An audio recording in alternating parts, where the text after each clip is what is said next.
So one of Actually Ray's videos involved them opening a bunch of blind boxes and making characters out of them, and I wanted to do the same thing. I won't exactly be making monster girls like they did, but I want to somewhat try to make them characters I would make out of them myself. I don't know if that sentence made sense. Cue the montage of me awkwardly opening the boxes. And now, like last weekend, I bought like 2 blind boxes when I went out with my family. I only got 2 because, if you can tell from the number here, they are freaking expensive, and I nearly bought more, and I was already gonna go broke. And so I'm just gonna stick with 2 for the sake of my wallet. So we have these. I first bought this one from like, well, Phil Bars, and like I saw a different type of box, but I ended up letting my brother decide which one was better based on the prices, and he ultimately chose this one. Honestly, I wouldn't mind, but I don't know if I could work with this. It says Ghostly Bouquet. I don't know if the camera's focusing, but I don't think it is. And I don't even know what the secret is, but it looks pillow-shaped. And then this one, I got it from like the store across the Phil Bars, and honestly, I don't really have a problem with any of these. I'd be fine with like whatever. Though I would say a favorite of mine would be this one right here. I can't even read it, but yeah. Also, I might as well just open this one first, actually. Oh, this is so not satisfying than I imagined. Oh well.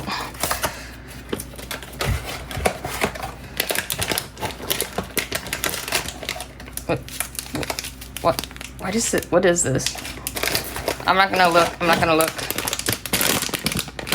Oh no, this is satisfying. Okay, let's see. And we have... Oh! Wait. What? It's literally the one on the cover. I don't even know her name. This is just sad. Oh my god.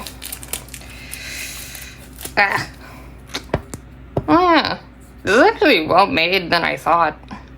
Like, okay, I almost thought this was hair. It's not. But yeah, ultimately not bad. Oh my god, I wish I could read what this means.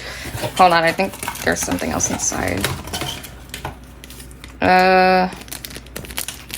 Oh, it's the honey gun. Well, it's the money gun. Oh my god, I am I feel like I'm dyslexic at this point. Yeah, I'll open that later. Anyways. Also, ignore all the BTS stuff. I'm recording this in my mom's office. Oh my god, this is...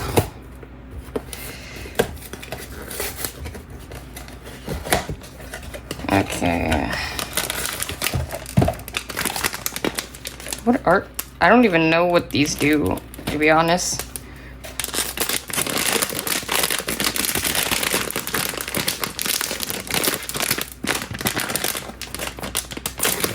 Okay, let's see.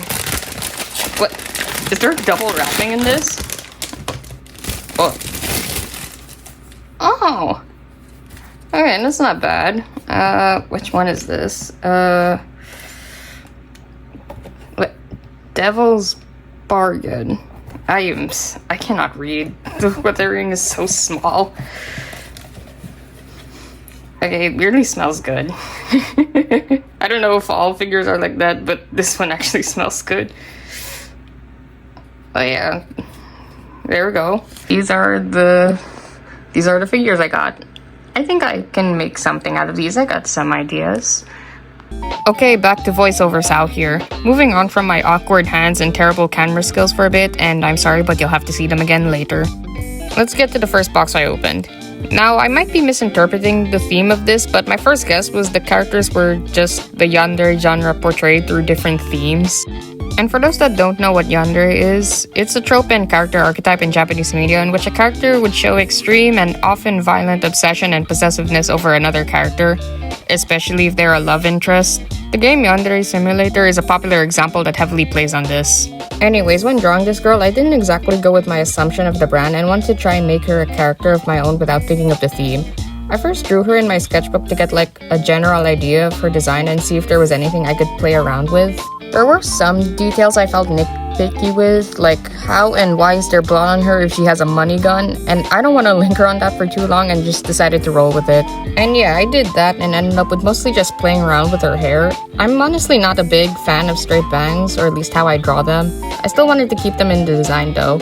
And I did, however, remove the bows in her hair because I found them distracting and was already busy with the hat, so instead I just added one in her side ponytail. I don't know why, but sometimes I like to joke that she's a young, cute, and skilled hitman, and she easily makes a lot of money from it, not even bothering to clean off the blood on her boa.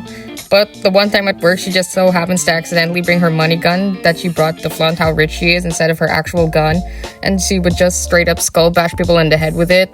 A bit more messy than she would like, but it would also break the money gun, but it's fine, she can just buy another one. Someone comment what her name should be, I think it'd be really funny. The second character is called the Devil's Bargain. At first I was slightly confused as she gave a lot of vampire vibes, but to my surprise, all the girls in this line had fangs, so I just ended up committing to the vampire bit since she has blood on her, and did some redesigns for the outfit and how I draw her. I wanted to give her this fantasy-like design almost akin to Castlevania, and seeing how neat her hair is, I wanted to add at least one drawing of her digitally with it all messed up. Like she'd be this really calm, quiet, and composed vampire lady, but when she needs to eat, she would go absolutely unhinged and messy. When I started working on the drawing digitally, I also remembered about the bloody skull by her feet. Initially, I didn't plan on adding it in, but I ultimately decided to find some way to add it as they're one of the main features of the figure. So I also added in this bone-like corset, which isn't really as visible as I like, but I don't mind it too much. Now for the skull, I went ahead and turned it into a mask, and it's because it's called the Devil's Bargain, I went and made it a demon skull that she dons after she ate and killed it. It gives a different flavor than humans do, but she's not complaining. Now after drawing these two, I didn't feel like stopping there and wanted to make a few more characters, so instead of buying more blind boxes because I wanted to save my wallet, I decided to make characters from blind boxes that I already have. So the next one I did was this Pokemon blind box I got in Japan called the Romantic Collection, and believe it or not, I actually got the Primarina figure on the cover. It's a lot smaller than I originally thought, but what can you do? Going through the design, I knew I wanted to make her a mermaid like a lot of Gajinka artists do. I also wanted to make it a siren too because according to the wiki, it says its voice is instrumental in its battle strategy.